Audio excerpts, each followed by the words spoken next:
राहुल गांधी ने जब कर्नाटक के आलंद विधानसभा सीट पर वोट चोरी का मुद्दा उठाया था, तब बहुतों ने इसे राजनीतिक बयानबाजी कहकर नजरअंदाज कर दिया। चुनाव आयोग आरोपों को गलत बता रहा था और शपथ पत्र उल्टा राहुल गांधी से ही मांगने लगा था।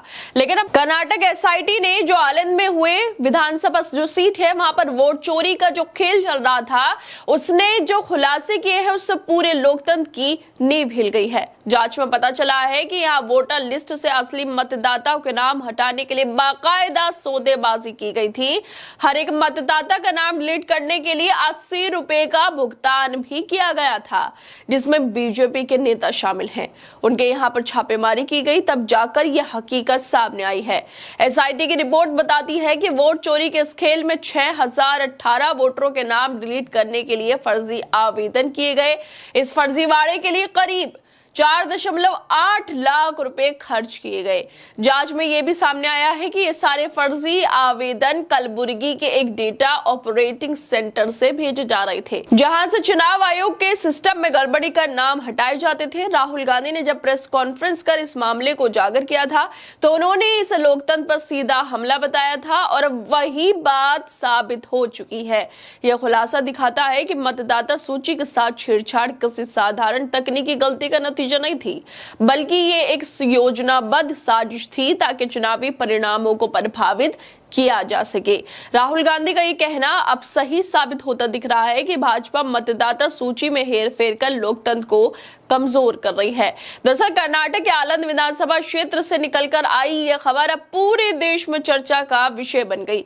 2023 विधानसभा चुनाव से पहले जिस तरह मतदाता सूची से हजारों नाम हटाए गए थे, अब उसी मामले में एसआईटी की जांच ने चौंकाने वाले खुलासे किए हैं।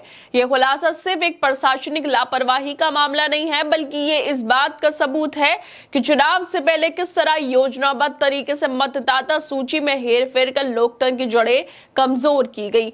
जांच में सामने आया कि वोटर लिस्ट से किसी का नाम हटाने के लिए बाकायदा रेट तय किए गए थे, वो भी एक व्यक्ति का नाम हटाने के लिए 80 रुपए दिए जा रहे थे। यानी मतदाता की पहचान और उसका वोट बेचने जैसा सौदा किया जा रहा था। चुनाव से पहले 6000 से ज्यादा फर्जी आवेदन चुनाव आयोग के पोर्टल पर अपलोड किए गए ताकि असली मतदाताओं के नाम काट दिए जाए। सवाल यह है कि क्या इतनी बड़ी संख्या में फर्जी आवेदन जाने के बाद भी चुनाव आयोग को कुछ नजर नहीं आया?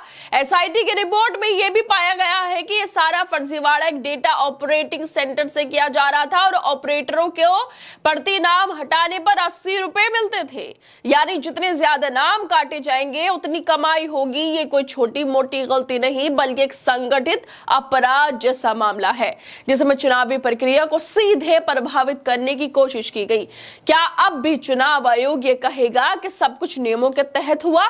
छापेमारी के दौरान एसआईटी ने भाजपा नेता सुभाष गुट्टेदार, उनके बेटों हर्षानंद और संतोष और उनके चार्टर्ड अकाउंटेंट मल्लिकार्जुन महंतगोल के ठिकानों पर भी तलाशी ली। वहां से 7 लैपटॉप और कई मोबाइल फोन बरामद किए गए। जांच में यह भी सामने आया कि चुनाव आयोग के पोर्टल पर फर्जी वोटर डिलीट आवेदन डालने के लिए 75 मोबाइल नंबरों का इस्तेमाल किया गया था। इनमें कई नंबर ऐसे लोगों के नाम पर थे जो मुर्गी फार्म के मजदूर, स्थानीय निवासी या पुलिस कर्मियों के रिश्तेदार थे। यानी एक संगठित नेटवर्क बनाकर मतदाता सूची में गड़बड़ी की गई। सवाल उठता है, जब ये काम इतने बड़े पैमाने पर चल रहा था तो चुनाव आयोग की तकनीकी टीम और स्थानीय प्रशासन कहां गुम थे? क्या वो भी आंखें मूंदे बैठे थे या जानबूझकर अनदेखी कर रहे थे? जिस तरह से इतनी बड़ी खबर सामने आई है, एसआईटी ने ये रिपोर्ट पेश की है, उसको लेकर टीएमसी सांसद महुआ मोइत्रा कहती है कि अब ये साबित हो गया कि भारतीय जनता पार्टी एजेंसियों को पैसे देकर मतदाता सूची में गड़बड़ी करवाती है, यानी मतदाताओं के नाम कटवाती है। वही चुनाव आयोग इस पर आंखें मूंदे बैठा है कि शायद खुद भी इसमें शामिल है और उल्टा विपक्षी दलों को परेशान करता है। राहुल गांधी ने 2023 में इसी मामले को वोट चोरी का नाम दिया था और आरोप लगाया था कि भाजपा मतदाता सूची में जालसाजी कर लोकतंत्र के साथ खेल रही है।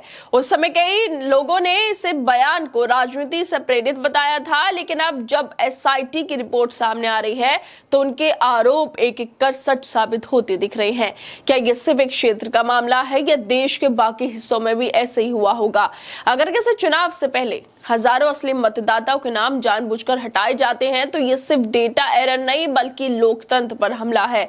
चुनाव आयोग की चुप्पी जाएगी, इस पूरे मामले को और भी संदिग्ध बना रही है। जब आयोग विपक्षी नेताओं के एक बयान पर फौरन कार्रवाई कर सकता है तो इतने बड़े फर्जीवाड़े पर क्यों खामोश है? क्या इसलिए कि इसमें भाजपा के नेताओं के नाम सामने आ रही हैं? ज्ञानेश कुमार के नेतृत्व में चुनाव आयोग की भूमिका अब सवालों के घेरे में है। क्या आयोग अपनी संवैधानिक जिम्मेदारी निभा रहा है? ये सत्ताधारी दल के दबाव में काम कर रहा है। जब जांच रिपोर्ट इतनी साफ है, जब सबूतों के साथ लैपटॉप और मोबाइल बरामद किए जा चुके हैं, तो कार्रवाई क्यों नहीं की जा रही? और इसी मामले को लेकर ट्विटर पर अपूर्व भारद्वाज लिखते हैं कि ब्रेकिंग न्यूज, सिर्फ 80 रुपए में हुई वोट चोरी।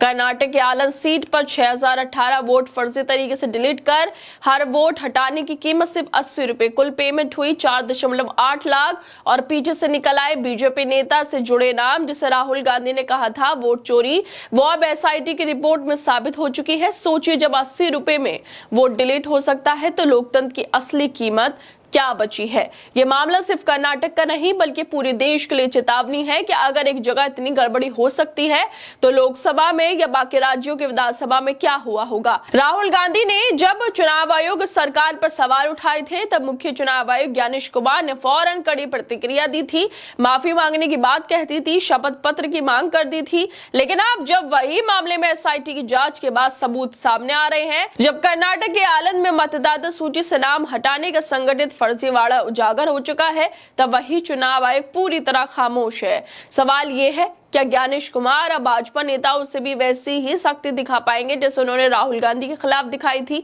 क्या अब उनसे भी शपथ पत्र मांगने की हिम्मत करेंगे, या फिर ये जांच भी राजनीतिक दबाव में दबा दी जाएगी?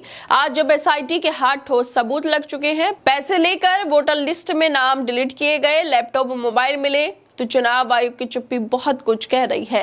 राहुल गांधी जिन बातों को महीनों पहले वोट चोरी कह चुके हैं, अब वही सच साबित हो रहे हैं। फर्क सिर्फ इतना है कि तब उन्हें बदनाम किया जा रहा था और आज जो लोग तब माफी की मांग कर रहे थे, वो खुद कटघरे में खड़े होते नजर आ रहे हैं। खैर दोस्तों, आप लोगों को क्या लगता है इस वीडियो को लेकर? हमें अपनी राय जरूर दें और बाकी तमाम खबरों को देखने के लिए जुड़े रहिए हमारे साथ।